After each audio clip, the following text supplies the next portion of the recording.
स्वामिनाथ करुणाकर दीनबन्धो श्रीपार्वतीशमुखपङ्कजपद्मबन्धो श्रीसादिदेवगणपूजितपादपद्मा वल्लीसनाथ मम देहि करावलम्बम् देवादिदेवनुत देवगणाधिनाथ देवेन्द्रवन्द्यमृदुपङ्कजमञ्जुपादा देवर्षिनारदमुनीन्द्रसुगीतकीर्ते वल्लीसनाथ मम देहि करावलम्बम् नित्यान्नदाननिरताखिलरोगहारिं तस्मात् प्रदानपरिपूरितभक्तकामा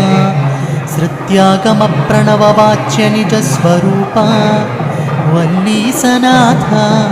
मम देहि करावलम्बम्